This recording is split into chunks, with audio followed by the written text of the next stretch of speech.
A continuación les compartimos una entrevista grabada por nuestra compañera Belkis Sánchez a la asambleísta Alexandra Ocles, integrante de la Comisión de Gobiernos Autónomos en torno a la objeción parcial del Ejecutivo al proyecto de ley de ordenamiento territorial. Alexandra Ocles, ex asambleísta constituyente, ex secretaria de los Pueblos, asambleísta nacional por Alianza País, coordinadora de la bancada legislativa.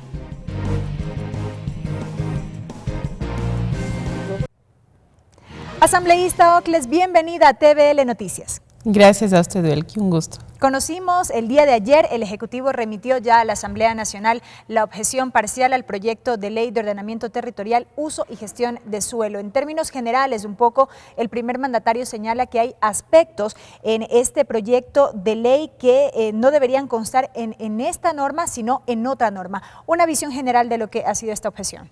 Bueno, creo que es un veto bastante corto en realidad, que lo que hace es mejorar el proyecto de ley en varios artículos en donde se establecían algunas especificidades en torno a la construcción de la norma técnica o a los mecanismos para la elaboración de esa norma técnica que debería hacerlo el Consejo Técnico.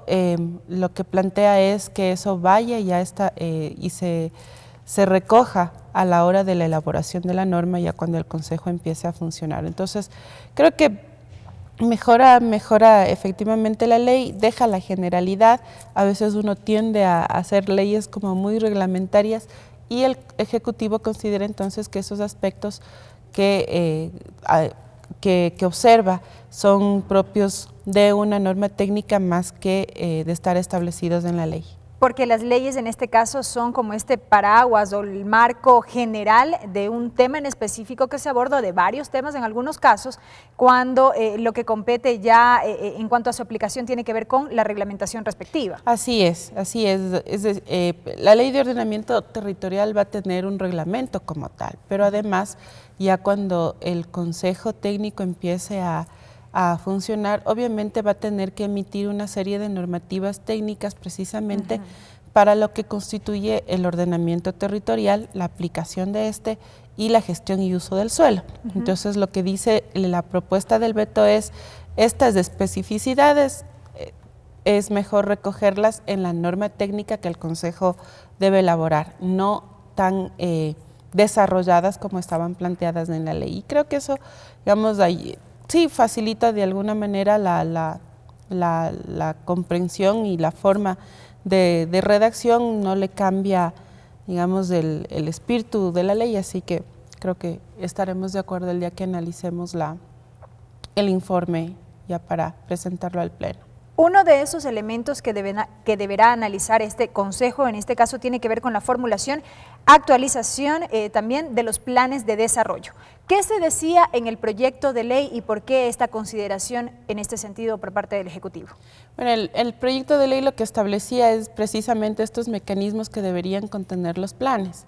Y esos planes pasan por algunas etapas y algunas instituciones también. Es decir, el plan de desarrollo lo hace el municipio, eso es enviado al Consejo de Competencias, que de igual manera revisa ese plan y aprueban, si se quiere, ese plan para que luego puedan tener acceso a los recursos efectivamente. Y en esa medida, entonces, lo que plantea la propuesta es que en el marco de lo que constituye el ordenamiento territorial y la gestión y uso del suelo, ese plan pueda pasar por el Consejo Técnico.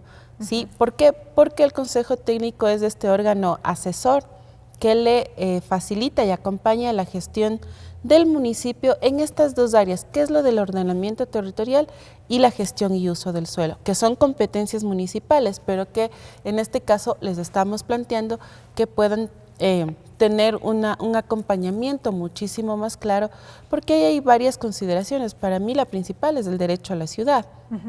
Si un municipio no logra tener claridad de lo que significa ya la aplicación desde la normativa y desde las acciones y desde la planificación del derecho a la ciudad, tenemos dificultades como las que hemos vivido a lo largo de estos años en nuestros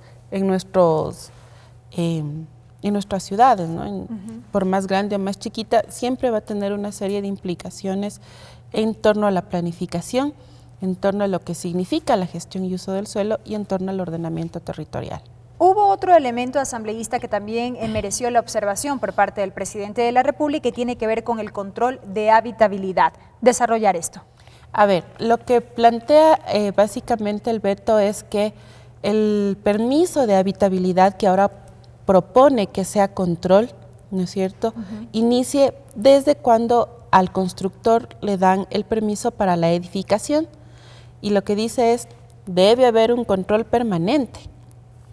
Y para que al final de la construcción usted pueda tener ahí, entonces sí, el permiso de habitabilidad. Porque me parece que eso tiene que ver de alguna manera con la coyuntura de estos últimos meses, que es lo del terremoto, en donde hay varias lecciones aprendidas y nos obliga entonces a tomar una serie de medidas que lo que hagan es que los municipios puedan tener una mayor capacidad de que ejerzan regular la competencia que tienen, porque digamos, le entregan a usted el permiso de edificabilidad y ya, y entonces usted como constructor sigue en curso con la construcción, pero claro, no hay un control de lo que se está haciendo, si se están respetando las normas técnicas de la construcción. Creo que ese es un elemento importantísimo. Entonces el veto lo que le dice es, yo le doy la licencia de edificabilidad, pero además